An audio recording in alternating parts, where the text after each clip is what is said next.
Welcome back to Celebrity Radio. It's Alex Belfield talking to two of the country's biggest stars and two of my favourite people. Martin and Shirlie Kemp have got a brand new album out called In the Swing of It.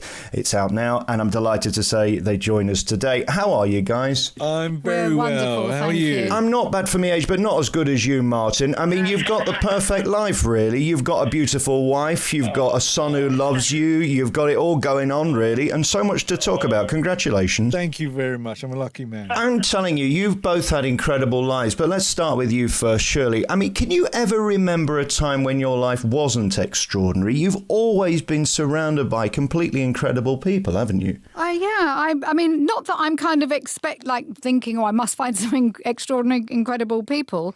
I just I like people who are honest with themselves, who have found their passion in life. And I love music, and that seems to draw some really nice people around me. Let's go back to the beginning. When did you first meet? Can you remember the first time? It was a theatre after show for a show called Yakety Yak. It was all the McGann brothers. And I'd gone to this show. I didn't dress up. I just thought, I'm just going to theatre. It'll be dark. No one will see me. I'll nip in and out. And then my friend said to me, David said, Spandau are here, Martin Kemp's here. So I'd fancied Martin, and all my friends knew, so I didn't stop going on about it. And he said, I'll bring Martin over. And I was like, no, please, don't bring him over. I've not got no makeup on. I look horrible, please. And you know when you can hear yourself panicking, not tonight, I can't meet him now. And then Martin's walking over. And I'm like, it's too late. Here he is. He's walking towards me. But the thing I noticed was, oh no, he's got more makeup on than I have. He's dressed up to the nines in this big silk jacket. It was 1982. It was the year of makeup for boys. New romantics. Pretty disappointed, I think, when she saw me. Yeah, I was like, oh dear. I think this is perfect, though, because, Martin, if you see somebody at the worst and you still fancy them, imagine what they're going to look like when they're all dolled up. That's what I say. That's what I thought, That's yeah. exactly right. Listen, but Shirlie never looks bad. She always looks good. For both of you, we're going to get to the question next, which is the point you're going to cut me off and say you're outrageous, but I want to know what it's like to be a sex symbol, because you're both, I mean, Mr. and Mrs. Delicious, been on people's walls for years. But first, let's talk about this new album. I listened to it last night, and it's quite extraordinary. I mean, of course, Shirlie completely outsings you, Martin. We all know this. Of course she does. She's got a beautiful voice. You know, when we were in the studio, she sounds like Doris Day. You know, she's great. Which is one of the reasons we wanted to take the whole swing thing on. You know, because Shirlie's voice was just so perfect for it. But I love Martin's voice as well. I really loved when we the producer put our voices together, because I had no idea it'd work. And I just thought, wow, who knew that we could blend our voices so well? No, it's quite lovely. And of course, it's got some bizarre choices on that are so wonderful to hear again. I mean, Berkeley Square, which is just that classic, probably from the 20s or something like that. And there it is right at the beginning. Well, that song came around because, last year I did Chicago in the West End. And it was the song that everybody used to warm up to, you know, in the afternoon when you first turned up at the theatre. And I absolutely loved it, because straight away it reminded me of me and Shirlie on our first date, going and walking around the West End, you know, that feeling of you don't want to go home, the sun comes up, that kind of vibe. And so when we were started to look for songs, that was on the top of my list. I absolutely love that song. It's like a love letter to London, isn't it, really? Absolutely. Yeah, you know, and all the songs that we chose were moments in our life. Like The Way You Look Tonight was stuff that I'd said to Shirlie over the years. You know, there's a line in it where I say, that when you smile, it wrinkles your nose. And Shirlie has this line across her nose when she smiles.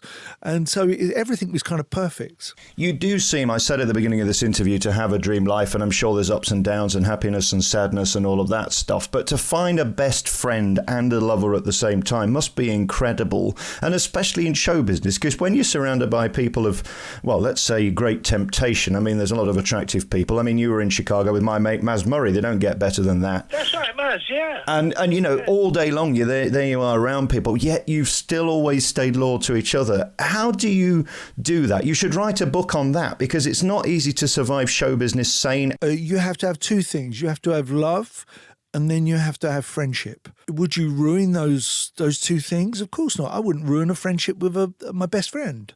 And that's what it comes down to. And then there's another element. Then you have kids, and one of them becomes a bigger star than both of you. And there we are on the radio listening to Roman, of course, in the jungle at the moment. You must be incredibly proud. In the first episode, he called you his hero, Martin. It doesn't get better than that. Oh, listen, Roman and I have a really lovely relationship. We just... we're really close, and you know me and Roman. We take the mick out of each other, no end.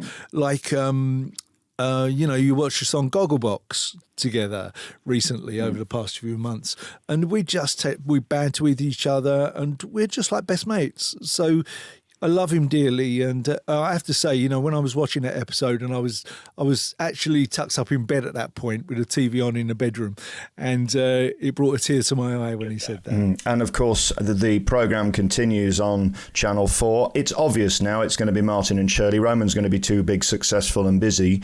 Is there hope we could see you both sat there slagging off other celebs on TV? Yeah, well, let's see. Let's see what happens. Okay. We'll leave that there. Let's talk about back in the day. And I always love reminiscing. And of course, the biggest star in this country that people loved was George Michael. And not only did you get to work with him, you called him a friend. What a magical time that was for you. It doesn't get bigger than that era for both of you. But for you, Shirlie, what a magical time. Yeah, I mean, I count myself very lucky that to me he wasn't George Michael. He was just one of my best friends. He was like a brother to me. And, sadly, you look back on your life and you think, wow, that was an incredible relationship I had. And I still feel so full of love about it. I just look back and think I was just lucky to have experienced him and our relationship. So, he's so dearly missed now, but I just look back with just so much love. What is it like being famous and having other famous friends and then, of course, switching on the radio and hearing them? Nobody else has that. It must be peculiar because he still lives on today. I mean, the biggest film at the moment is Last Christmas. So need we say more? Yeah. You know what? That makes me really happy because I knew him so well. I knew his real baby in the world was his music, and the thing that he wanted, that was his legacy. And that's why this Christmas, I just feel it's a new Christmas for me, because I feel like, wow, his music's coming out again. It's in a celebrated way. It's not anything negative around it. Everyone's and that's, I know, because I know him, that's what he wants. He just wants you to enjoy his music. It's what he was here for. He always used to say to me, that's what I'm here to do. I'm here to make music. He didn't have any other agenda. It was, I want to make amazing music. And then we talk about your life on stage, of course. And what's amazing about it, Martin, is that global success. There I was just the other week driving through New York and you're on the radio there. Does that ever become normal when you switch your sort of car on in Barbados and there you are, whether you're in Spain, Bangkok or Bangladesh? There you are. Do you know what? It's a funny thing, because the older you get, the more removed you are from that kid you were. I was like, how old was I? 22 when I was making True and Gold.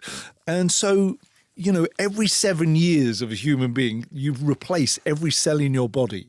And so we are completely different people. And when I look back at those records, I kind of get the same out of it as you do or as somebody else does. They're kind of like soundtracks of pictures in my heads of what was going on at that point. But I think I get the same amount of enjoyment as you do. There's no difference. You're not going to want this question, but is there any hope we'll ever see the three of you back on stage doing those harmonies and that show again, or is that done now? I would love to think there is a hope, but there's 5 of us in that band that all have to say yes at the same time. And if we can do that, it would be great. And I'd be in there like a shot. But let's just keep our fingers crossed. Back to this new album, and what's amazing about it is you leave us with a bonus track of It's Beginning to Look a Lot Like Christmas, which it is as we sit here at the end of November. Did you ever think, let's say 20 years ago, all right, 30 years ago, that this could ever happen? Was it always a plan, or has it just sort of happened by mistake? Absolutely happened spontaneously. I mean, I literally was told like a week before that I was going in the studio to even do this. So for me, I didn't even have enough time to even think about it. Just get the songs chosen quick and get in there and sing them. If you'd have told me this, I wouldn't have believed you. But here we are, made an album, and I absolutely am so proud of it. It's sort of got that classic sort of cross Bublé, Frank Sinatra feel. That's deliberate, of course, with it being a swing album. Has this always been a favourite? Because, of course, with you, Martin, and, of course, you, Shirley, too, with Pepsi, we've got all the pop stuff. So you wouldn't necessarily think a big band would be your natural home, but it does sound perfect. Well, like I was, my mum and dad owned about 6 records. And when I was a kid, we never had any money. And they were Frank Sinatra, Dean Martin, Ella Fitzgerald. And making this album for me, when it came around, it was a musical journey of discovery. It was a chance to look into swing and to buy all those records that my mum and dad couldn't afford and to find out what was on them and, just discover it. And what I found is I absolutely love it so much, that sound. It's so big and so fulfilling when you play those records. And it's perfect Christmas music. This is something I have wanted to do since the 80s. I've just felt so more comfortable with swing music and listening. I just love double bass and all the brass. There's just so much to it that you're listening to. When I listen to the album, I'm listening to every detail of instrument on there. It just feels so full, so feel good, so glamorous. It's got everything. So yeah, this is the type of music that I've dreamt of singing. And, of course, You Make Me Feel So Young is the best track on the album, isn't it? Because that's the best swing song ever. Well, funny enough, that was the demo version. That was the first time I went into the studio with Martin when they said, bring Shirley in. And Martin said, well, let's sing You Make Me Feel So Young. So we went in and we did a demo. And producer Brian Rawlin just said, that is it. I'm keeping that demo. We're not changing that. He said there was so much magic because it's the first time we'd ever sung together. So I didn't know neither of us knew at that point. Together, yeah. So neither of us knew when we were in the studio singing that it would have sparked this kind of whole album off. Well, I certainly didn't know. But, when you've been in a relationship as well, going back to how true the songs are to us, when you're in a long relationship, you do make each other feel young. Because you've grown up together. So you're always in your, I always believe that everybody's brain stops when they're 28 and you're in that mode, And I think that's what happens in a long relationship as well. You stop at a certain point and you're always young. Congratulations on everything. The new album, Martin and Shirley, is out now. You can get it in stores and online. It's been so lovely talking to you both. Keep on keeping on, won't you? Thank you very much. Thank you so much.